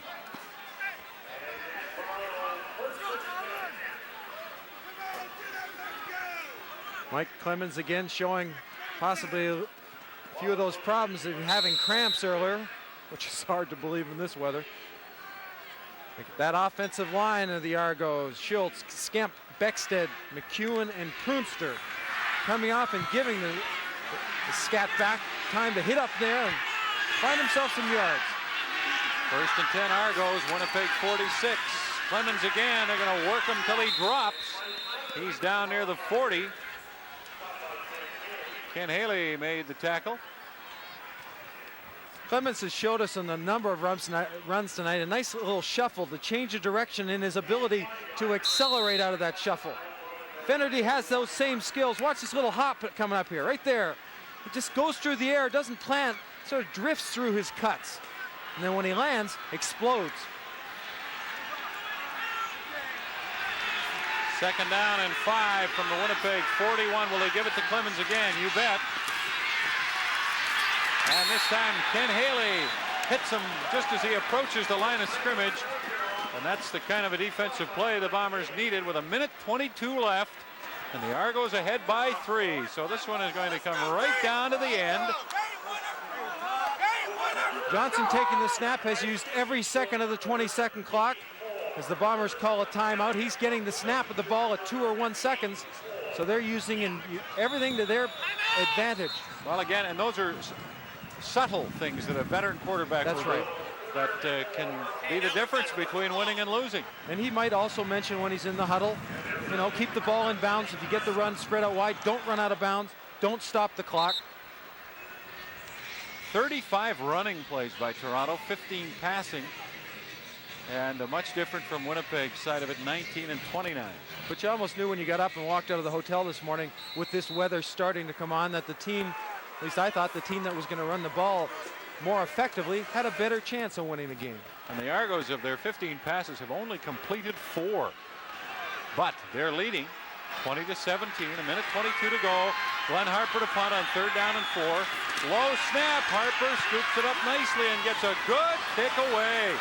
William McCall lets it go into the end zone and concedes a single point. So now the field goal will not tie it for Winnipeg. They'll have to take it all the way down to score a touchdown if they are going to win the game. And Harper is excited about the contribution he has just made.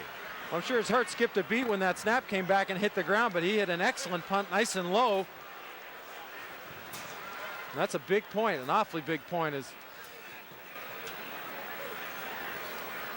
very deliberate, always has been, but now he has to adjust, and you see he speeds up a little bit in his first step and then slows down to try to become very, very accurate, methodical, like he always is.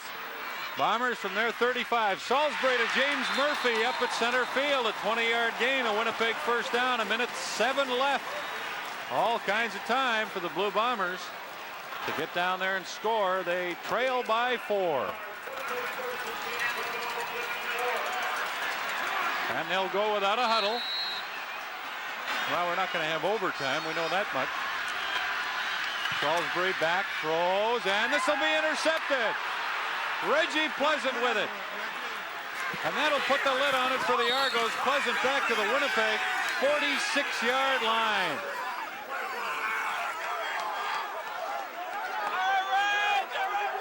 The same type of play to the other side as Bobovilich tries to keep everyone calm, focused on what they still have to do with 53 seconds left. Straight drop. Cochran steps inside to help out block. He's trying to run that post pattern, get inside. Collision with Winey and the other man in the secondary. And Reg Pleasant moves up from his corner spot. crucial interception.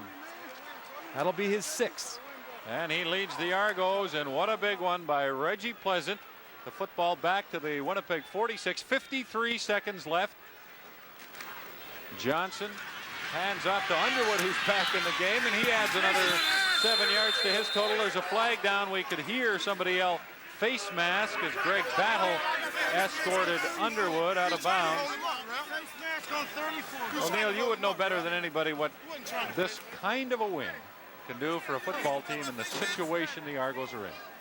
Major foul, face mask, Winnipeg number 34. First down. Well, you know, when you lose, a lot of people begin to complain, and hopefully it's internal. If you've got some problems, you should know best to keep those complaints within your own little family, within the dressing room.